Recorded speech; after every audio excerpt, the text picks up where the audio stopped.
What's up, Canfield fans? Steve Leslie, YSNlive.com, and it's hard to believe. Week 3, Coach's Corner, sponsored by Coca's Pizza. And, folks, they will have the big game Friday night, New Philadelphia coming to town. We'll have it for you on YSNlive.com/Canfield. For those that do not have a ticket, hop on and watch the Cardinals hopefully get win number 3, or head over to Coca's and watch it on the TV over there and enjoy some good food. Joined by Coach Pavlansky. First of all, Coach, thanks again for joining us. Great to be here with you again, Steve. Hey, let's dive into last week. I'm going to tell you what, Coach. I was at the studio and I popped it on. And first of all, Richie Giuliano and Gary Niddle do a great job for us calling Canfield football. But we've talked for 2 weeks. You've talked about fast starts.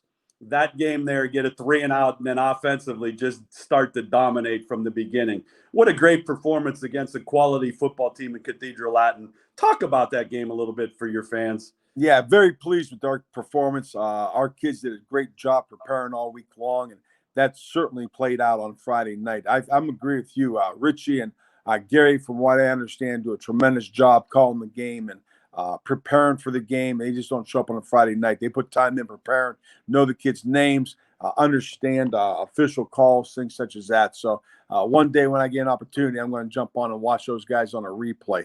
But our kids, we talked all week long about starting fast, and we certainly did that. Connor Ritz was our defensive player of the game, made a tremendous stop on a 4th and 1 and gave us the ball inside Notre Dame-Cathedral Latin's 40. And, in 5 plays, Brock Lowry got us down the field and into the end zone with a touchdown pass to Connor Ritz. And, just as a start you look for. Got another 3 and out with the defense, and their punter nailed it to the 1-yard line. And before you know it, our guys went 99. So you couldn't start any better. Yeah, that's a great start for you. And we've talked, and Coach, obviously there has to be some growth in the offensive line. Chris had a big game running the ball. Talk about that offensive line, but what I love about this football team is Fletcher and Brock Lowry, the 2 quarterbacks, 2 tough kids that run the ball. And you know what? You've talked about this. I think it's great to have 2 quarterbacks in today's game, the way quarterbacks and offenses, the quarterbacks running and take hits. Those 2 had great games again, for sure. They certainly did, but all due to our offensive line. Certainly the returning starters and Mininock and Hugo and Morchak did a tremendous job. They were great leaders, but the first-year starters and tight ends, Luke Rubin and Evan Beistel, and left tackle Nick Bowen and left guard Landon Russell really took that leap you're looking for from game 1 to game 2. And we talk about Northeast Ohio, to win football games, win championships, you better be able to run the football. And we certainly did that. But, we showed that we could throw the ball a little bit too. We were 11 of 12 passing, and Brock was 9, Fletch was 1 of 2. And he had over 100 yards passing, 2 touchdowns. So we felt we were pretty balanced Friday evening. That's awesome to hear. With Coach Pavlansky, Coach's Corner, sponsored by Coca's Pizza, best pizza in town. For you Canfield fans, hop on over there if you want to catch a good one Friday night, or watch it from home. It'll be on YSN Live. Coach, I guess my question for you is, we talked, did you see that improvement you were hoping to see week 1 to week 2, and maybe some of the things that the normal Canfield fan doesn't see throughout a game? What was maybe the biggest improvement that you thought from the head coaching standpoint from week 1 to 2? Certainly, we saw the improvement that you need to see from week 1 to week 2 if you want to be a championship football team. Offensively, the biggest improvement was in turnovers. We didn't turn the ball over. Didn't hurt ourselves there.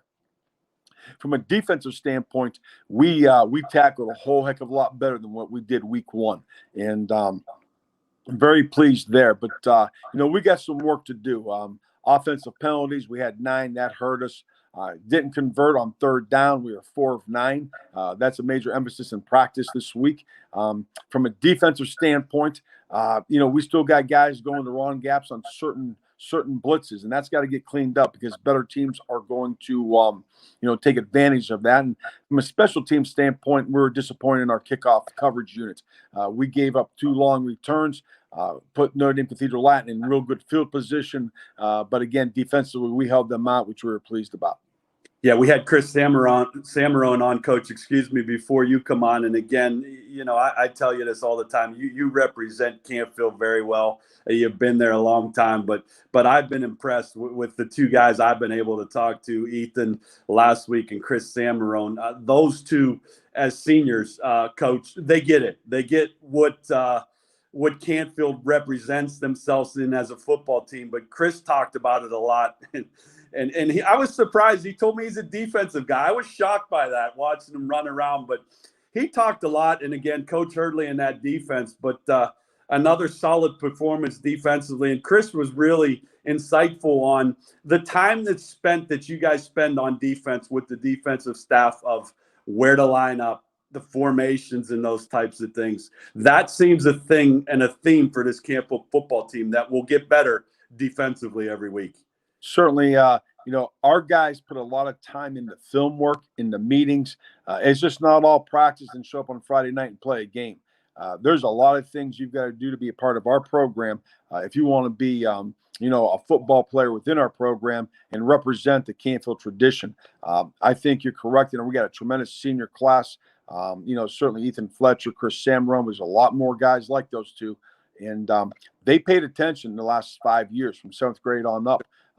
Those guys are sure will credit the seniors and upperclassmen in front of them on how to act, on how to prepare, on how to play if you put the C on your chest. And they're two fine representatives, and I'm hoping that our juniors and sophomores are paying attention to this senior class because it's pretty special. Well, they better be paying attention, that's for sure. We're with Coach Pav, Coach's Corner, Week 3, sponsored by Coca's Pizza. I guess, how important is those younger football teams? I guess, do you get a chance to watch a lot of your younger teams as the head coach, as the season is progressing? You get an opportunity to check in on some of those younger teams? We do, not as much as we'd like to. Sure. Because our 7th and 8th grade generally plays on a Wednesday, and that's right. a work day for us. Our freshmen are playing on Thursdays and JV Saturday mornings when we're meeting. But we're able to film the JV game and take a look at that and make some corrections with those guys. We get to some 7th grade and 8th grade and 9th grade games, see a quarter here, a quarter there, before we got to move on with our schedule. But trust our junior high coaches. Tom Donnedy's been with us for a long, long time. Yes. Dustin Sosi was head 7th grade coach, was varsity coach, and took a step backward as his family grew. And they take care of that program for us and teach them the basics. And then our freshman coach, Jim Rusher, has been with me all 20 years here in Canfield. And his 3 sons played for us. There you go. So he understands also what our program's about. And we're real fortunate when we get them, they're prepared to play at our level, and they're prepared the way we want them to be prepared. And, all we got to do is fine tune them. Well, that's awesome to hear, and a great shout out to those guys at the younger levels. We're glad we were able to get that on. We're with Coach Pav, Week 3, YSNlive.com. New Philadelphia coming to town. Coach, we talked off air.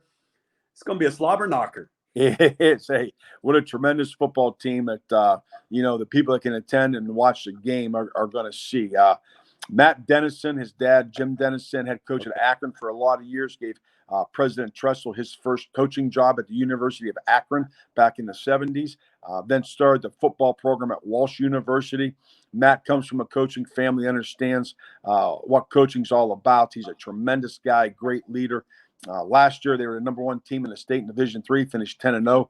Probably would have had a chance to win a state title if their quarterback had not broken his arm in Week 10. In the first round of the playoffs last year, they beat Kenston, which was the Division III defending champion. Beat them at home 28-27, I believe, and then got knocked off the next week by a really good Aurora team. They're coming in here. They got 6 guys back defensively, 5 guys back offensively. A lot of key cogs there that, we need to contend with. And the first thing we got to contend with is their size. They're absolutely mammoth. The smallest kid on the offensive line is 245. Wow. I apologize. The tight end's 235, but they got a 285-pound tackle, a 265-pound tackle, and their tailback's 225 pounds. They turn around. They all play defense, and their kicker's special. We believe our kicking game is good. Theirs is better, to be honest with you right now, Steve. We're going to start every possession we have on the 20-yard line. Their kicker will kick it out of the end zone. And so we got our hands full. But it's been a great week of practice, and we're looking forward to it. Well, that's awesome to hear. Canfield Nation, there you heard it. Limited tickets, so make sure you are there to support the Cardinals. And if not, hop on the YSN and check them out. Every week we talk about this, Coach. Your keys to beating such a good football team in New Philadelphia. Well, you certainly can't beat yourself. You can't give them more opportunities than what they're going to get anyway. That's a turnover battle. You got to shut down the run. Both teams want to run the football. There's no secret about that. So the team that can effectively run the football is going to have a great chance at this thing. And then, somehow, some way, we've got to find a way to win the hidden yardage game in the special teams. We lost that battle last week by 61 yards, and that's due to 2 long kickoff returns by Notre Dame-Cathedral Latin. That's been worked hard on in practice this week. Hopefully, that shows up on Friday night for us. Well, let's hope it shows up. It'll be a great game. Before we end it with you, Coach, my little tough coaches question of the night. I'm curious to see how you answer this one. You've been in this a long time.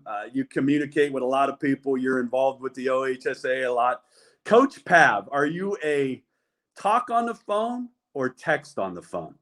Oh, I'm a talk on the phone guy. I'm closer to the senior citizen age than I am a 21-year-old. So I'm going to talk on the phone rather than text. Well, that's a great answer. But, Coach, again, I love talking with you each week.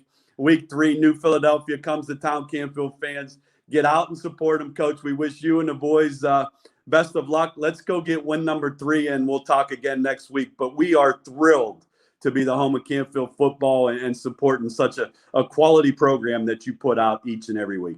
Steve, appreciate it. Best of luck this week. We're looking forward to Friday night. All righty, go get them. Good luck, Coach. Thank you.